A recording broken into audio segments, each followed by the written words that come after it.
ಓಂ ಶಾಂತಿ. ತಾರೀಕು 23/8/2024. ಪ್ರಾತಃ ಮುರಳಿ. ಮಧುರ ಮಕ್ಕಳೇ, ದುಃಖಹರ್ತ ಸುಖಕರ್ತ ತಂದೆಯನ್ನು ನೆನಪು ಮಾಡಿದರೆ ನಿಮ್ಮ ದುಃಖಗಳೆಲ್ಲ ದೂರವಾಗಿ ಬಿಡುತ್ತದೆ, ಅಂತಿಮತಿ ಸುಗತಿಯಾಗಿ ಬಿಡುತ್ತದೆ. ಪ್ರಶ್ನೆ: ಬಾಬಾ ನಿಮಗೆ ನಡೆಯುತ್ತಾ ಓಡಾಡುತ್ತಾ ನೆನಪಿನಲ್ಲಿ ಇರುವ ಡೈರೆಕ್ಷನ್ ಏಕೆ ಕೊಟ್ಟಿದ್ದಾರೆ? ಉತ್ತರ: 1. ಏಕೆಂದರೆ ನೆನಪಿನಿಂದಲೇ ಜನ್ಮ ಜನ್ಮಾಂತರದ ಪಾಪದ ಹೊರೆ ಇಳಿಯುವುದು. 2. ನೆನಪಿನಿಂದಲೇ ಸತೋಪ್ರಧಾನರಾಗುತ್ತೇವೆ. 3. ಈಗಿನಿಂದ ನೆನಪಿನಲ್ಲಿ ಇರುವ ಅಭ್ಯಾಸ ಇದ್ದರೆ ಅಂತ್ಯದ ಸಮಯದಲ್ಲಿ ಒಬ್ಬ ತಂದೆಯ ನೆನಪಿನಲ್ಲಿ ಇರಬಹುದು. ಅಂತ್ಯಕಾಲದಲ್ಲಿ ಯಾರು ಸ್ತ್ರೀಯನ್ನು ಸ್ಮರಣೆ ಮಾಡುತ್ತಾರೆ ಎಂದು ಅಂತ್ಯ ಸಮಯಕ್ಕಾಗಿ ಗಾಯನವಿದೆ. 4. ತಂದೆಯನ್ನು ನೆನಪು ಮಾಡುವುದರಿಂದ 21 ಜನ್ಮಗಳ ಸುಖ ಎದುರಿನಲ್ಲಿ ಬಂದು ಬಿಡುತ್ತದೆ. ತಂದೆಯಷ್ಟು ಮಧುರ ವಸ್ತು ಪ್ರಪಂಚದಲ್ಲಿ ಯಾವುದೂ ಇಲ್ಲ. ಆದ್ದರಿಂದ ತಂದೆಯ ಆದೇಶವಾಗಿದೆ, ನಡೆಯುತ್ತಾ ಓಡಾಡುತ್ತಾ ನನ್ನನ್ನೇ ನೆನಪು ಮಾಡಿ ಎಂದು. ಓಂ ಶಾಂತಿ. ಯಾರ ನೆನಪಿನಲ್ಲಿ ಕುಳಿತಿದ್ದೀರಿ? ಇದು ಅತಿ ಪ್ರೀತಿಯ ಸಂಬಂಧ ಒಬ್ಬರ ಜೊತೆ, ಯಾವುದು ಎಲ್ಲ ದುಃಖಗಳನ್ನು ಮುಕ್ತರನ್ನಾಗಿ ಮಾಡುವಂತದ್ದು. ತಂದೆ ಮಕ್ಕಳನ್ನು ನೋಡುತ್ತಾರೆಂದರೆ ಪಾಪಗಳು ಎಲ್ಲ ಸಮಾಪ್ತಿಯಾಗುತ್ತಾ ಹೋಗುತ್ತದೆ, ಆತ್ಮ ಸತೋಪ್ರಧಾನವಾಗುತ್ತದೆ. ದುಃಖವಂತೂ ಬಹಳ ಇದೆ. ದುಃಖಹರ್ತ ಸುಖಕರ್ತ ಎಂಬ ಗಾಯನವಿದೆ. ಈಗ ತಂದೆ ಸತ್ಯವಾಗಿ ನಿಮ್ಮನ್ನು ಎಲ್ಲಾ ದುಃಖಗಳಿಂದ ಬಿಡುಗಡೆ ಮಾಡಲು ಬಂದಿದ್ದಾರೆ. ಸ್ವರ್ಗದಲ್ಲಿ ದುಃಖದ ಹೆಸರು ಗುರುತು ಇರುವುದಿಲ್ಲ. ಅಂತಹ ತಂದೆಯನ್ನು ಅವಶ್ಯವಾಗಿ ನೆನಪು ಮಾಡಬೇಕು. ತಂದೆಗೆ ಮಕ್ಕಳ ಮೇಲೆ ಪ್ರೀತಿ ಇರುತ್ತದೆಯಲ್ಲವೇ? ತಂದೆಗೆ ಯಾವ ಮಕ್ಕಳ ಮೇಲೆ ಪ್ರೀತಿ ಇದೆ ಎಂದು ನಿಮಗೆ ತಿಳಿದಿದೆ. ತಮ್ಮನ್ನು ಆತ್ಮ ಎಂದು ತಿಳಿಯಿರಿ, ದೇಹ ಎಂದು ತಿಳಿಯಬೇಡಿ. ಯಾರು ಒಳ್ಳೆಯ ರತ್ನಗಳಿದ್ದಾರೆ ಅವರು ತಂದೆಯನ್ನು ನಡೆಯುತ್ತಾ ಓಡಾಡುತ್ತಾ ನೆನಪು ಮಾಡುತ್ತಾರೆ. ಇದನ್ನು ಸಹ ಏಕೆ ಹೇಳಲಾಗುತ್ತದೆ? ಏಕೆಂದರೆ ನಿಮ್ಮ ಜನ್ಮ ಜನ್ಮಾಂತರದ ಪಾಪದ ಕೊಡ ತುಂಬಿಬಿಟ್ಟಿದೆ. ಅಂದಾಗ ನೆನಪಿನ ಯಾತ್ರೆಯಿಂದಲೇ ಪಾಪಾತ್ಮರಿಂದ ಪುಣ್ಯಾತ್ಮರಾಗಿ ಬಿಡುತ್ತೀರಿ. ಇದು ಹಳೆಯ ಶರೀರವಾಗಿದೆ ಎಂದು ತಾವು ಮಕ್ಕಳು ತಿಳಿದುಕೊಂಡಿದ್ದೀರಿ. ಆತ್ಮಕ್ಕೆ ದುಃಖ ಸಿಗುತ್ತದೆ. ಶರೀರಕ್ಕೆ ಪೆಟ್ಟು ಆದಾಗ ಆತ್ಮಕ್ಕೆ ದುಃಖವಾಗುತ್ತದೆ. ಆತ್ಮನೇ ನಾನು ದುಃಖಿ ರೋಗಿಯಾಗಿದ್ದೇನೆ ಎಂದು ಹೇಳುವುದು. ಇದು ದುಃಖದ ಪ್ರಪಂಚವಾಗಿದೆ. ಎಲ್ಲಿ ನೋಡಿದರೂ ದುಃಖವೇ ದುಃಖವಿದೆ. ಸುಖಧಾಮದಲ್ಲಿ ದುಃಖವಿರಲು ಸಾಧ್ಯವಿಲ್ಲ. ದುಃಖದ ಹೆಸರನ್ನು ತೆಗೆದುಕೊಳ್ಳುತ್ತೀರೆಂದರೆ ನೀವು ದುಃಖಧಾಮದಲ್ಲಿರುವಿರಿ ಎಂದರ್ಥ. ಸುಖಧಾಮದಲ್ಲಿ ಸ್ವಲ್ಪವೂ ದುಃಖವಿರುವುದಿಲ್ಲ. ಸಮಯವು ಬಹಳ ಕಡಿಮೆ ಇದೆ. ಇದರಲ್ಲಿ ತಂದೆಯ ನೆನಪು ಮಾಡುವ ಪೂರ್ಣ ಪುರುಷಾರ್ಥ ಮಾಡಬೇಕು. ಎಷ್ಟು ನೆನಪು ಮಾಡುತ್ತಾ ಇರುತ್ತೀರೋ ಅಷ್ಟು ಸತೋಪ್ರಧಾನರಾಗುತ್ತೀರಿ. ಪುರುಷಾರ್ಥ ಮಾಡಿ ಅಂತ್ಯದಲ್ಲಿ ಒಬ್ಬ ತಂದೆಯ ವಿನಃ ಏನೂ ನೆನಪಿಗೆ ಬರದಂತಹ ಸ್ಥಿತಿಯನ್ನು ಮಾಡಿಕೊಳ್ಳಬೇಕು. ಒಂದು ಗೀತೆಯೂ ಸಹ ಇದೆ, ಅಂತ್ಯಕಾಲದಲ್ಲಿ ಯಾರು ಸ್ತ್ರೀಯನ್ನು ಸ್ಮರಣೆ ಮಾಡಿದರು. ಇದು ಅಂತ್ಯಕಾಲವಾಗಿದೆಯಲ್ಲವೇ? ಹಳೆಯ ಪ್ರಪಂಚ ದುಃಖಧಾಮ ಅಂತ್ಯವಾಗಿದೆ. ಈಗ ನೀವು ಸುಖಧಾಮಕ್ಕೆ ಹೋಗುವ ಪುರುಷಾರ್ಥ ಮಾಡುತ್ತಿದ್ದೀರಿ. ಈಗ ಶೂದ್ರರಿಂದ ಬ್ರಾಹ್ಮಣರಾಗಿದ್ದೀರಿ. ಇದಂತೂ ನೆನಪಿರಬೇಕಲ್ಲವೇ? ಶೂದ್ರರಿಗೆ ದುಃಖವಿದೆ. ನಾವು ದುಃಖದಿಂದ ಹೊರಬಂದು ಈಗ ತುಟ್ಟ ತುದಿಯನ್ನೇರುತ್ತಿದ್ದೇವೆ.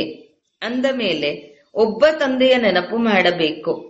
ತಂದೆಯು ಅತ್ಯಂತ ಪ್ರಿಯರಾಗಿದ್ದಾರೆ. ಅವರಿಗಿಂತಲೂ ಮಧುರವಾದವರು ಯಾರಿರಲು ಸಾಧ್ಯ? ಆತ್ಮವು ಆ ಪರಮಪಿತ ಪರಮಾತ್ಮನನ್ನೇ ನೆನಪು ಮಾಡುತ್ತದೆಯಲ್ಲವೇ? ಅವರು ಎಲ್ಲ ಆತ್ಮಗಳ ತಂದೆಯಾಗಿದ್ದಾರೆ. ಅವರಿಗಿಂತ ಮಧುರವಾಗಿರುವವರು ಯಾರು ಈ ಪ್ರಪಂಚದಲ್ಲಿ? ರಿಪೀಟ್: ಅವರಿಗಿಂತ ಮಧುರವಾಗಿರುವವರು ಯಾರೂ ಈ ಪ್ರಪಂಚದಲ್ಲಿ ಇರಲು ಸಾಧ್ಯವಿಲ್ಲ. ಇಷ್ಟೆಲ್ಲ ಮಕ್ಕಳಿದ್ದಾರೆ ಅಂದ ಮೇಲೆ ಎಷ್ಟು ಸಮಯದಲ್ಲಿ ನೆನಪಿಗೆ ಬರಬಹುದು? ಸೆಕೆಂಡಿನಲ್ಲಿ. ಒಳ್ಳೆಯದು. ಇಡೀ ಸೃಷ್ಟಿಯ ಚಕ್ರವು ಹೇಗೆ ತಿರುಗುತ್ತದೆ ಅದು ಸಹ ನೀವು ಮಕ್ಕಳ ಬುದ್ಧಿಯಲ್ಲಿ ಅರ್ಥಸಹಿತವಾಗಿ ತಿಳಿದಿದೆ. ಹೇಗೆ ಯಾರಾದರೂ ನಾಟಕವನ್ನು ನೋಡಿಕೊಂಡು ಬಂದರೆ ನಾಟಕವು ನೆನಪಿದೆಯೇ ಎಂದು ಯಾರಾದರೂ ಅವರನ್ನು ಕೇಳಿದಾಗ ಹೌದು ಎಂದು ಹೇಳಿದ ತಕ್ಷಣ ಪ್ರಾರಂಭದಿಂದ ಅಂತ್ಯದವರೆಗೂ ಎಲ್ಲವೂ ಬುದ್ಧಿಯಲ್ಲಿ ಬಂದು ಬಿಡುತ್ತದೆ. ಬಾಕಿ ಇದನ್ನು ವರ್ಣನೆ ಮಾಡಿ ತಿಳಿಸುವುದರಲ್ಲಿ ಸಮಯ ಹಿಡಿಸುತ್ತದೆ. ಬಾಬಾ ಬೇಹದ್ದಿನ ತಂದೆಯಾಗಿದ್ದಾರೆ. ಅವರನ್ನು ನೆನಪು ಮಾಡುವುದರಿಂದ 21 ಜನ್ಮಗಳ ಸುಖವು ನಿಮ್ಮ ಸನ್ಮುಖದಲ್ಲಿ ಬರುತ್ತದೆ. ತಂದೆಯಿಂದ ಈ ಸುಖವು ಸಿಗುತ್ತದೆ. ಸೆಕೆಂಡಿನಲ್ಲಿ ಮಕ್ಕಳಿಗೆ ತಂದೆಯ ಆಸ್ತಿಯು ಸಮ್ಮುಖದಲ್ಲಿ ಬರುತ್ತದೆ. ಮಗುವಿಗೆ ಜನ್ಮವಾಯಿತೆಂದರೆ ವಾರಸುದಾರ ಜನ್ಮ ಪಡೆದನೆಂದು ತಿಳಿಯುತ್ತಾರೆ. ಸಂಪತ್ತೆಲ್ಲವೂ ನೆನಪಿಗೆ ಬರುತ್ತದೆ. ಬೇರೆ ಬೇರೆಯಾಗಿ ಆಸ್ತಿಯೂ ಸಿಗುತ್ತದೆಯಲ್ಲವೇ? ಎಲ್ಲರೂ ಬೇರೆ ಬೇರೆಯಾಗಿಯೇ ನೆನಪು ಮಾಡುತ್ತೀರಿ. ನಾವು ಬೇಹದ್ದಿನ ತಂದೆಗೆ ವಾರಸುದಾರರಾಗುತ್ತೇವೆ.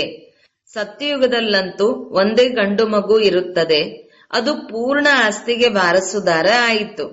ಮಕ್ಕಳಿಗೆ ತಂದೆ ಸಿಕ್ಕಿದರೆಂದರೆ ಸೆಕೆಂಡಿನಲ್ಲಿ ವಿಶ್ವದ ಮಾಲೀಕರಾದರು. ತಡವಾಗುವುದಿಲ್ಲ. ತಂದೆಯು ತಿಳಿಸುತ್ತಾರೆ, ನೀವು ನಿಮ್ಮನ್ನು ಆತ್ಮವೆಂದು ತಿಳಿಯಿರಿ. ಆತ್ಮಗಳೆಲ್ಲರೂ ಸಹೋದರರಾಗಿದ್ದಾರೆ. ಯಾವ ಯಾವ ಧರ್ಮದವರು ಬರುತ್ತಾರೆ, ಈ ಎಲ್ಲಾ ಧರ್ಮದವರು ಸಹೋದರರೆಂದು ಹೇಳುತ್ತಾರೆ. ಆದರೆ ತಿಳಿದುಕೊಳ್ಳುವುದಿಲ್ಲ. ಈಗ ನಿಮಗೆ ತಿಳಿದಿದೆ, ನಾವು ತಂದೆಯ ಅತಿ ಪ್ರೀತಿಯ ಮಕ್ಕಳಾಗಿದ್ದೇವೆ. ತಂದೆಯಿಂದ ಪೂರ್ಣ ಬೇಹದ್ದಿನ ಆಸ್ತಿಯು ಅವಶ್ಯಕವಾಗಿ ಸಿಗುವುದು. ಹೇಗೆ ಪಡೆದುಕೊಳ್ಳುತ್ತೀರಿ? ಅದು ಸಹ ನಿಮಗೆ ಮಕ್ಕಳಿಗೆ ಸೆಕೆಂಡಿನಲ್ಲಿ ನೆನಪಿಗೆ ಬರುತ್ತದೆ. ನಾವು ಸತೋಪ್ರಧಾನರಾಗಿದ್ದೆವು, ನಂತರ ತಮೋ ಪ್ರಧಾನರಾದೆವು. ಈಗ ಪುನಃ ಸತೋಪ್ರಧಾನರಾಗಬೇಕು. ನಿಮಗೆ ತಿಳಿದಿದೆ, ತಂದೆಯಿಂದ ನೀವು ಸ್ವರ್ಗದ ಸುಖದ ಆಸ್ತಿಯನ್ನು ಪಡೆಯಬೇಕು. ತಂದೆಯು ತಿಳಿಸುತ್ತಾರೆ, ತಮ್ಮನ್ನು ಆತ್ಮವೆಂದು ತಿಳಿಯಿರಿ. ದೇಹವಂತೂ ವಿನಾಶಿಯಾಗಿದೆ. ಆತ್ಮವೇ ಶರೀರವನ್ನು ಬಿಟ್ಟು ಹೊರಟು ಹೋಗುತ್ತದೆ. ಹೋಗಿ ಇನ್ನೊಂದು ಹೊಸ ಶರೀರವನ್ನು ಗರ್ಭದಲ್ಲಿ ತೆಗೆದುಕೊಳ್ಳುತ್ತದೆ. ಯಾವಾಗ ಪಂಚತತ್ವಗಳ ಗೊಂಬೆಯು ತಯಾರಾಗುವುದೋ ಆಗ ಅದರಲ್ಲಿ ಆತ್ಮವು ಪ್ರವೇಶವಾಗುತ್ತದೆ. ಆದರೆ ಅದಂತೂ ರಾವಣನ ವಶವಾಗಿದೆ. ವಿಕಾರಗಳಿಗೆ ವಶವಾಗಿ ಜೈಲಿಗೆ ಹೋಗುತ್ತಾರೆ. ಸತ್ಯಯುಗದಲ್ಲಿ ರಾವಣನು ಇರುವುದೇ ಇಲ್ಲ. ದುಃಖದ ಮಾತೆ ಇರುವುದಿಲ್ಲ. ವೃದ್ಧರಾದಾಗ ಈ ಶರೀರವನ್ನು ಬಿಟ್ಟು ಈಗ ನಾವು ಇನ್ನೊಂದು ಶರೀರದಲ್ಲಿ ಹೋಗಿ ಪ್ರವೇಶ ಮಾಡುತ್ತೇವೆಂದು ತಿಳಿಯುತ್ತದೆ. ಅಲ್ಲಿ ಹೆದರಿಕೆಯ ಮಾತೆ ಇರುವುದಿಲ್ಲ. ಇಲ್ಲಿ ಎಷ್ಟು ಹೆದರುತ್ತಾರೆ, ಅಲ್ಲಿ ನಿರ್ಭಯರಾಗಿರುತ್ತಾರೆ. ತಂದೆಯು ನೀವು ಮಕ್ಕಳನ್ನು ಅಪಾರ ಸುಖದಲ್ಲಿ ಕರೆದುಕೊಂಡು ಹೋಗುತ್ತಾರೆ. ಸತ್ಯಯುಗದಲ್ಲಿ ಅಪಾರ ಸುಖವಿತ್ತು, ಕಲಿಯುಗದಲ್ಲಿ ಅಪಾರ ದುಃಖವಿದೆ. ಆದ್ದರಿಂದ ಇದನ್ನೇ ದುಃಖಧಾಮವೆಂದು ಕರೆಯುತ್ತಾರೆ. ತಂದೆಯು ಯಾವುದೇ ಕಷ್ಟವನ್ನು ಕೊಡುವುದಿಲ್ಲ. ಬಲೆ ಗೃಹಸ್ಥ ವ್ಯವಹಾರದಲ್ಲಿದ್ದು ಮಕ್ಕಳನ್ನು ಸಂಭಾಲನೆ ಮಾಡಿ, ಆದರೆ ಕೇವಲ ತಂದೆಯನ್ನು ನೆನಪು ಮಾಡಿ. ಗುರು ಗೋಸಾಯಿಗಳನ್ನು ಬಿಡಿ. ನಾನು ಎಲ್ಲಾ ಗುರುಗಳಿಗಿಂತ ಹಿರಿಯನಾಗಿದ್ದೇನಲ್ಲವೇ? ಅವರೆಲ್ಲರೂ ನನ್ನ ರಕ್ಷಣೆಯಾಗಿದ್ದಾರೆ. ನನ್ನ ವಿನಃ ಬೇರೆ ಯಾರಿಗೂ ಪತೀತ ಪಾವನ ಎಂದು ಹೇಳುವುದಿಲ್ಲ. ಬ್ರಹ್ಮ ವಿಷ್ಣು ಶಂಕರರಿಗೆ ಪತೀತ ಪಾವನ ಎಂದು ಹೇಳುತ್ತೀರಾ? ನನ್ನ ವಿನಃ ದೇವತೆಗಳಿಗೂ ಹೇಳಲು ಸಾಧ್ಯವಿಲ್ಲ. ಈಗ ನೀವು ಮಕ್ಕಳು ಗಂಗೆಯನ್ನು ಪತೀತ ಪಾವನಿ ಎಂದು ಹೇಳುತ್ತೀರಾ? ಈ ನೀರಿನ ನದಿಗಳಂತೂ ಸದಾ ಹರಿಯುತ್ತವೆ. ಗಂಗಾ, ಬ್ರಹ್ಮಪುತ್ರ ಮುಂತಾದವುಗಳು ಹರಿದು ಬರುತ್ತವೆ. ಇದರಲ್ಲಿ ಸ್ನಾನ ಮಾಡುತ್ತಲೇ ಇರುತ್ತಾರೆ. ಮಳೆಯು ಬಂದಾಗ ಪ್ರವಾಹ ಬರುತ್ತದೆ. ಇದು ದುಃಖವಾಯಿತಲ್ಲವೇ? ಅಪಾರ ದುಃಖವಿದೆ. ಬರಗಾಲದಲ್ಲಿ ನೋಡಿ ಎಷ್ಟು ಜನ ಸತ್ತು ಹೋದರು, ಎಷ್ಟೊಂದು ಮನುಷ್ಯರು ಶರೀರ ಬಿಟ್ಟರು.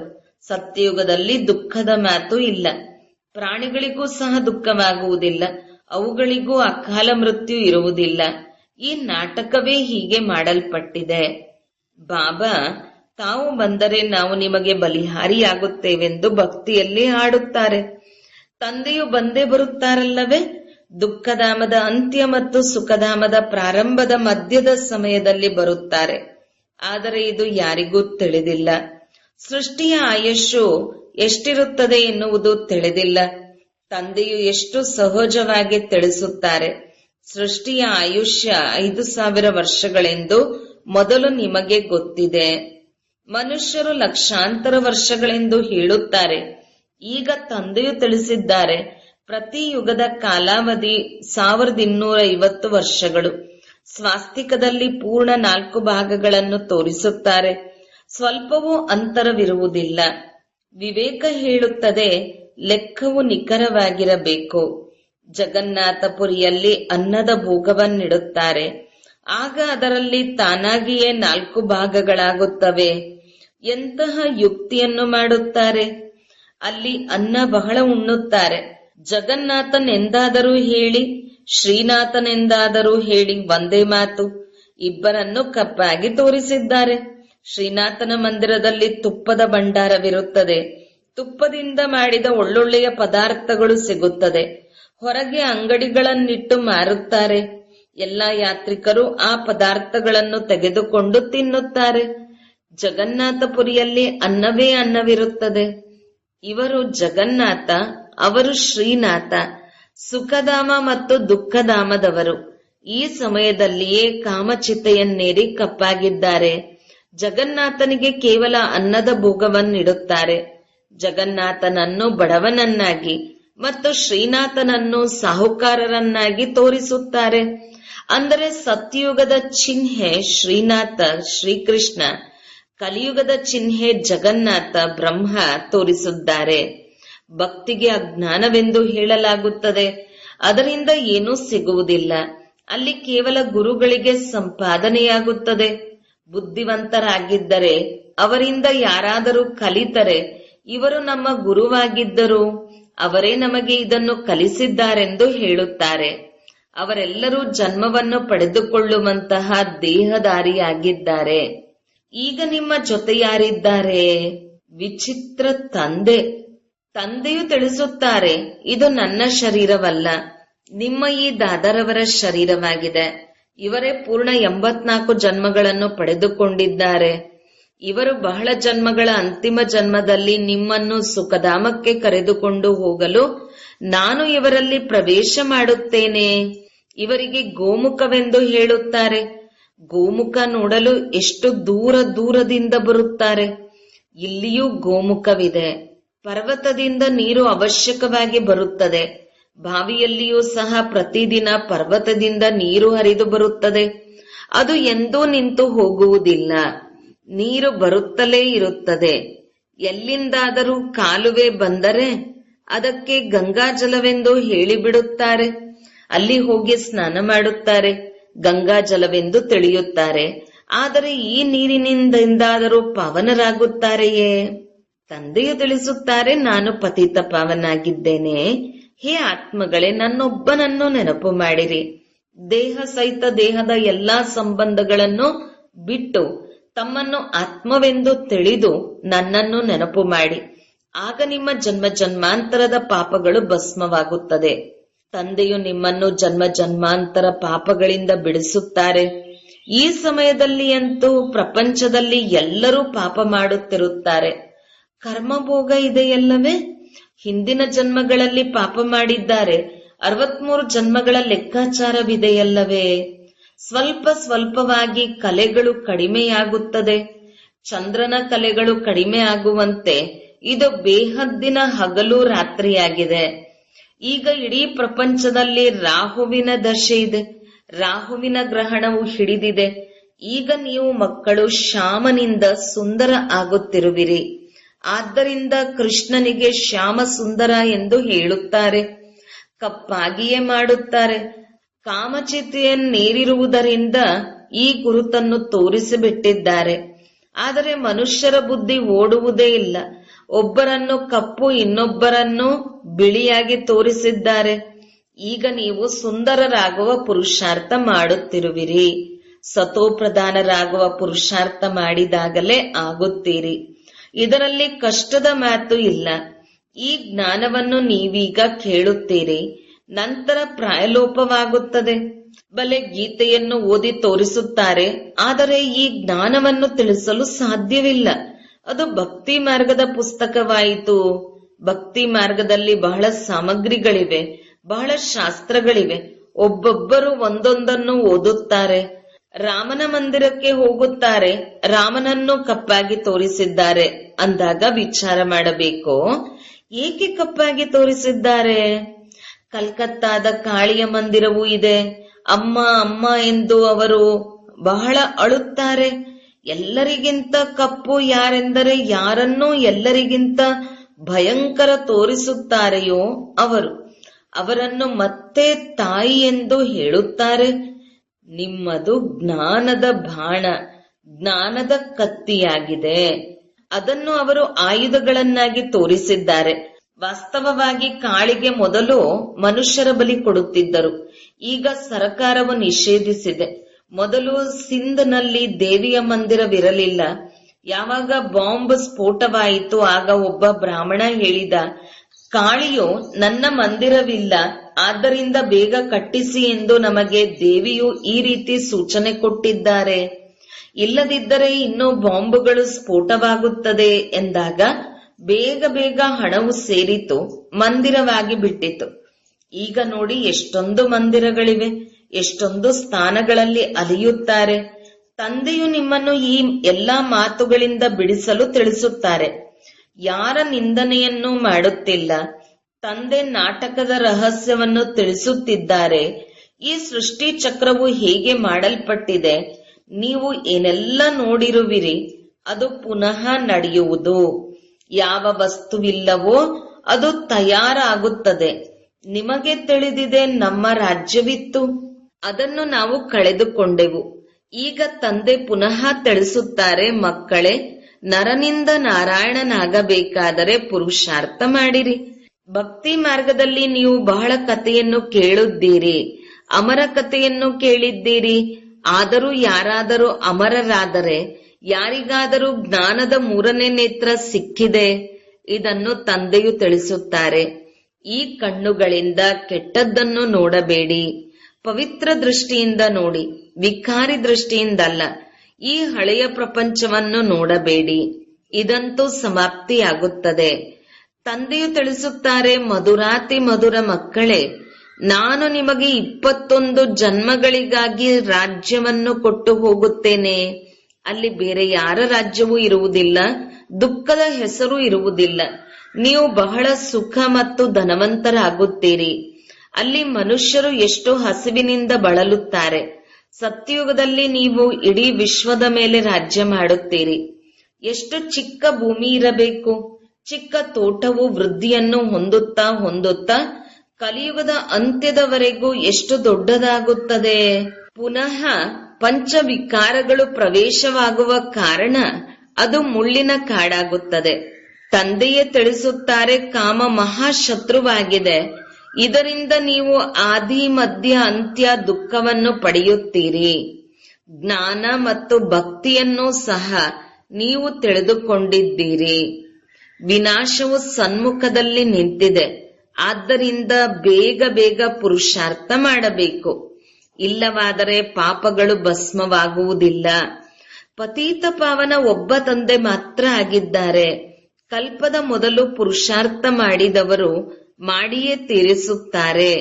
ಸದಾ ಸುಖ ಕೊಡುವವರನ್ನೇ ನೆನಪು ಮಾಡಿರಿ. ಇದರಲ್ಲಿ ಹುಡುಗಾಟಿಕೆ ಮಾಡಬೇಡಿ. ನೆನಪು ಮಾಡದಿದ್ದರೆ ಹೇಗೆ ಪಾವನರಾಗುತ್ತೀರಿ? ಒಳ್ಳೆಯದು. ಮಧುರಾತಿ ಮಧುರ ಅಗಲಿ ಮರಳಿ ಸಿಕ್ಕಿರುವ ಮಕ್ಕಳ ಪ್ರತಿ ಮಾತಪಿತಾ ಬಾಪ್ ದಾದಾರವರ ನೆನಪು, ಪ್ರೀತಿ ಹಾಗೂ ಸುಪ್ರಭಾತ. ಆತ್ಮೀಯ ಮಕ್ಕಳಿಗೆ ಆತ್ಮೀಯ ತಂದೆಯ ನಮಸ್ತೆ. ಧಾರಣೆಗಾಗಿ ಮುಖ್ಯ ಸಾರ 1. ಈ ಕಣ್ಣುಗಳಿಂದ ಕೆಟ್ಟದ್ದನ್ನು ನೋಡಬಾರದು. ತಂದೆಯು ಕೊಟ್ಟಿರುವ ಜ್ಞಾನದ 3ನೇ ಪವಿತ್ರ ನೇತ್ರದಿಂದ ಮಾತ್ರ ನೋಡಬೇಕು. ಸತೋಪ್ರಧಾನರಾಗುವ ಪೂರ್ಣ ಪುರುಷಾರ್ಥ ಮಾಡಬೇಕು. 2. ಗೃಹಸ್ಥ ವ್ಯವಹಾರವನ್ನು ಸಂಭಾಲನೆ ಮಾಡುತ್ತಾ ಅತ್ಯಂತ ಪ್ರಿಯರಾದ ತಂದೆಯನ್ನು ನೆನಪು ಮಾಡಬೇಕು. ಅಂತ್ಯಕಾಲದಲ್ಲಿ ಒಬ್ಬ ತಂದೆಯ ವಿನಃ ಅನ್ಯ ಯಾರ ನೆನಪು ಬರದಂತಹ ಸ್ಥಿತಿಯನ್ನು ಮಾಡಿಕೊಳ್ಳಬೇಕು. ವರದಾನ: ತನ್ನ ಶ್ರೇಷ್ಠ ವೃತ್ತಿಯ ಮುಖಾಂತರ ವಿಶ್ವದ ವಾತಾವರಣ ಪರಿವರ್ತನೆ ಮಾಡುವಂತಹ ಆಧಾರ ಮೂರ್ತಿ ಭವ. ತಾವು ಮಕ್ಕಳು ಕೇವಲ ತಮ್ಮ ಜೀವನಕ್ಕಾಗಿ ಆಧಾರವಾಗಿಲ್ಲ, ಆದರೆ ವಿಶ್ವದ ಸರ್ವ ಆತ್ಮಗಳಿಗೆ ಆಧಾರ ಮೂರ್ತಿಯಾಗಿರುವಿರಿ. ತಮ್ಮ ಶ್ರೇಷ್ಠ ವೃತ್ತಿಯಿಂದ ವಿಶ್ವದ ವಾತಾವರಣ ಪರಿವರ್ತನೆಯಾಗುತ್ತಿದೆ. ತಮ್ಮ ಪವಿತ್ರ ದೃಷ್ಟಿಯಿಂದ ವಿಶ್ವದ ಆತ್ಮಗಳು ಮತ್ತು ಪ್ರಕೃತಿ ಎರಡೂ ಪವಿತ್ರವಾಗುತ್ತದೆ. ದೃಷ್ಟಿಯಿಂದ ಸೃಷ್ಟಿ ಬದಲಾವಣೆಯಾಗುತ್ತದೆ. ತಮ್ಮ ಶ್ರೇಷ್ಠ ಕರ್ಮಗಳಿಂದ ಶ್ರೇಷ್ಠಾಚಾರಿ ಪ್ರಪಂಚವಾಗುತ್ತದೆ. ಯಾವಾಗ ನೀವು ಇಷ್ಟು ದೊಡ್ಡ ಜವಾಬ್ದಾರಿಯ ಕಿರೀಟಧಾರಿಯಾಗುವಿರಿ, ಆಗ ಭವಿಷ್ಯದಲ್ಲಿ ಕಿರೀಟ ಸಿಂಹಾಸನ ಸಿಗುತ್ತದೆ. ಸ್ಲೋಗನ್: ಸರ್ವಶಕ್ತಿವಂತ ತಂದೆಯನ್ನು ನಿಮ್ಮ ಜೊತೆಗಾರನನ್ನಾಗಿ ಮಾಡಿಕೊಂಡರೆ ಯಾವುದೇ ವಿಘ್ನ ತಮ್ಮನ್ನು ತಡೆಯಲು ಸಾಧ್ಯವಿಲ್ಲ. ಓಂ ಶಾಂತಿ.